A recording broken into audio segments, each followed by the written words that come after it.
আসসালামু আলাইকুম, স্বাগতম জানাচ্ছি বিবিসি নিউজ আন্তর্জাতিক সংবাদে। শুরুতেই সংবাদ শিরোনাম, এরপর বিস্তারিত। ইরানে সামরিক অভিযান চালানো নিয়ে দোটানায় ট্রাম্প। ইরানের শাসন ব্যবস্থা পতনের দ্বারপ্রান্তে রেজা পাহলভি। ইরানের বিক্ষোভে কানাডার নাগরিকের মৃত্যু, তীব্র সমালোচনা। ক্ষমতায় আসলে ইসরায়েলকে স্বীকৃতি দেবেন রেজা পাহলভি। দর্শক, এতক্ষণ শুনছিলেন সংবাদ শিরোনাম। এখন বিস্তারিত।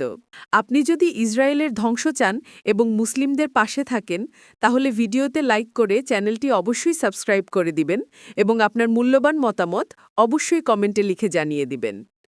এখন বিস্তারিত। ইরানে সামরিক অভিযান চালানো নিয়ে দোটানায় ট্রাম্প। ইরানের বর্তমান অস্থিতিশীল পরিস্থিতিতে দেশটির উপর বড় ধরনের সামরিক অভিযানের সম্ভাবনা নিয়ে দোটানায় রয়েছেন মার্কিন প্রেসিডেন্ট ডোনাল্ড ট্রাম্প। খবর সামা টিভির। মার্কিন সামরিক ও গোয়েন্দা উপদেষ্টারা প্রেসিডেন্টকে সতর্ক করে জানিয়েছেন যে ইরানে ব্যাপক আকারে হামলা চালানো হলেও দেশটির বর্তমান সরকারের পতন ঘটার নিশ্চয়তা নেই। উল্টো এই ধরনের পদক্ষেপ মধ্যপ্রাচ্য জুড়ে একটি ভয়াবহ আঞ্চলিক যুদ্ধ ছড়িয়ে দিতে পারে।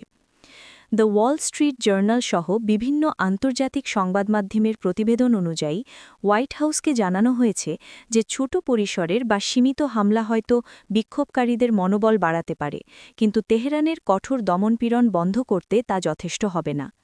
অন্যদিকে বড় কোনো অভিযানের ক্ষেত্রে ইরানি সামরিক বাহিনীর পাল্টা আক্রমণ প্রতিহত করতে এবং ইসরায়েল সহ আঞ্চলিক মিত্রদের রক্ষায় মধ্যপ্রাচ্যে বর্তমানে থাকা মার্কিন শক্তির চেয়ে অনেক বেশি সমরাস্ত্র ও জনবল প্রয়োজন হবে।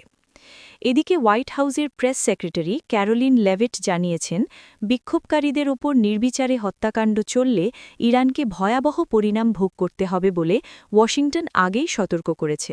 যদিও সম্প্রতি খবর এসেছে যে ইরান ৮০০ জনের পরিকল্পিত মৃত্যুদণ্ড স্থগিত করেছে, যা ট্রাম্প ইতিবাচক হিসেবে দেখছেন। তবে ট্রাম্পের এই নরম সুর রণকৌশলের অংশ কিনা তা নিয়ে বিতর্ক রয়েছে, কারণ এরই মধ্যে তিনি দক্ষিণ চীন সাগর থেকে বিমানবাহী রণতরী USS অ্যাব্রাহাম লিঙ্কনকে মধ্যপ্রাচ্যের উদ্দেশ্যে রওনা হওয়ার নির্দেশ দিয়েছেন বলে জানা গেছে। তুরস্ক, কাতার এবং সৌদি আরবের মতো আঞ্চলিক মিত্রদেশগুলো ট্রাম্পকে কোনো ধরনের সামরিক হামলা না চালানোর জন্য অনুরোধ করেছে। বিশেষ করে কাতার ও ওমান মধ্যস্থতার মাধ্যমে পরিস্থিতি শান্ত করার চেষ্টা করছে, কারণ তেহরান পরিষ্কার জানিয়ে দিয়েছে যুক্তরাষ্ট্র। ইরানের শাসন ব্যবস্থা পতনের দ্বারপ্রান্তে, রেজা পাহলভি। ইরানের বর্তমান শাসন ব্যবস্থা পতনের দ্বারপ্রান্তে পৌঁছেছে বলে দাবি করেছেন নির্বাসিত ইরানি যুবরাজ রেজা পাহলভি। বৃহস্পতিবার ১৫ জানুয়ারি দ্য ইকোনমিস্টকে দেওয়া এক সাক্ষাৎকারে তিনি এ দাবি করেন। পাহলভি আরও দাবি করেন, দেশটির কর্তৃপক্ষের সহিংস দমনপীড়ন আসলে জনগণকে ভয় দেখানোর একটি শেষ চেষ্টা। তিনি জানান, তিনি নাগরিক অসহযোগ ও অহিংস আন্দোলনের পক্ষে। তবে একই সঙ্গে তিনি জোর দিয়ে বলেন, হামলার শিকার হলে ইরানিদের আত্মরক্ষার অধিকার রয়েছে। নির্বাসিত এ যুবরাজের ভাষায়, সর্বোচ্চ নেতা আয়াতুল্লাহ আলী খামেনি বহু আগেই ইরানের জনগণের বিরুদ্ধে যুদ্ধ ঘোষণা করেছেন। এছাড়া তিনি ইসলামী প্রজাতন্ত্রকে দেশের অভ্যন্তরীণ শত্রু হিসাবে আখ্যায়িত করেন। বর্তমান শাসন ব্যবস্থা পতনের সম্ভাবনার কথা উল্লেখ করে রেজা পাহলভি নিজেকে একটি অন্তর্বর্তীকালীন চরিত্র হিসেবে তুলে ধরেন। তিনি বলেন, পরিস্থিতি বদলে গেলে তিনি একজন নিরপেক্ষ মধ্যস্থতাকারী হিসাবে ভূমিকা পালন করতে প্রস্তুত থাকবেন। এর আগে ডিসেম্বরে ইরানের মুদ্রার পতন ও মূল্যস্ফীতি হওয়ায় জনগণ বিক্ষোভ শুরু করেন। পরে সেই বিক্ষোভ বর্তমান শাসন ব্যবস্থার জন্য চ্যালেঞ্জ হয়ে দাঁড়ায়। ইরানের বিক্ষোভে কানাডার নাগরিকের মৃত্যু, তীব্র সমালোচনা। ইরান জুড়ে ছড়িয়ে পড়া সরকার বিরোধী বিক্ষোভে কানাডার এক নাগরিকের মৃত্যু হয়েছে। স্থানীয় সময় বৃহস্পতিবার ১৫ জানুয়ারি বিষয়টি নিশ্চিত করে ইরান কর্তৃপক্ষের দমনপীড়নের সমালোচনা করছে অটোয়া। সামাজিক যোগাযোগ মাধ্যম এক্সে কানাডার পররাষ্ট্রমন্ত্রী নীতা আনন্দ বলেন, আমি এইমাত্র জানতে পেরেছি যে ইরানি কর্তৃপক্ষের হাতে সেখানে এক কানাডার নাগরিক নিহত হয়েছেন।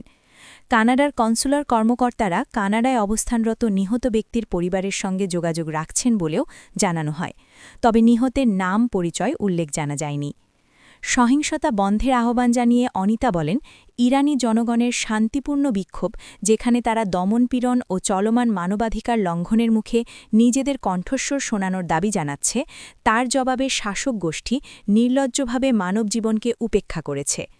এদিকে মার্কিন প্রেসিডেন্ট ডোনাল্ড ট্রাম্প বারবার ইরানের বিক্ষোভকারীদের পাশে থাকার অঙ্গীকার করে যাচ্ছেন। তার প্রশাসনের দাবি, ইরান কর্তৃপক্ষের দমনপীড়নের ফলে সেখানে হাজার হাজার মানুষ হতাহত হয়েছেন। ক্ষমতায় আসলে ইসরায়েলকে স্বীকৃতি দেবেন রেজা পাহলভি। ইরানের শাসন ব্যবস্থার পতন এবং একটি নতুন উত্থানের পর দেশটি অবিলম্বে ইসরায়েলকে স্বীকৃতি দেবে এবং যুক্তরাষ্ট্রের সঙ্গে সম্পর্ক স্বাভাবিক করবে। ইরানের নির্বাসিত যুবরাজ রেজা পাহলভি বৃহস্পতিবার ১৫ জানুয়ারি এক বিবৃতিতে এসব কথা বলেন। সামাজিক যোগাযোগ মাধ্যম এক্সে দেওয়া এক পোস্টে পাহলভি আরও বলেন, ইরান, ইসরায়েল এবং বৃহত্তর আরব বিশ্বকে একত্রিত করার জন্য এব্রাহাম চুক্তিকে সাইরাস চুক্তিতে বিস্তৃত করার লক্ষ্য রাখবে। তিনি বলেন, যুক্তরাষ্ট্রের সঙ্গে সম্পর্ক স্বাভাবিক করা হবে। যুক্তরাষ্ট্র এবং তার জনগণের সাথে আমাদের বন্ধুত্ব পুনরুদ্ধার করা হবে। ইসরায়েল রাষ্ট্র অবিলম্বে স্বীকৃতি পাবে। আমরা এব্রাহাম চুক্তিকে সাইরাস চুক্তিতে সম্প্রসারণ করার চেষ্টা করব, যা একটি স্বাধীন ইরান, ইসরায়েল এবং আরব বিশ্বকে একত্রিত করবে। বিশ্বব্যাপী সকল বন্ধুদের উদ্দেশ্যে সম্বোধন করা তার বক্তব্যের শুরুতে পাহলভি বলেন, ইরান, যা ইসলামী প্রজাতন্ত্রের জোয়ালের নিচে সন্ত্রাসবাদ, চরমপন্থা এবং দারিদ্র্যের সাথে যুক্ত, কিন্তু ইসলামী শাসন ক্ষমতায় আসার আগে যে প্রকৃত ইরান ছিল, তা ছিল সুন্দর, শান্তিপ্রিয় এবং সমৃদ্ধ ইরান।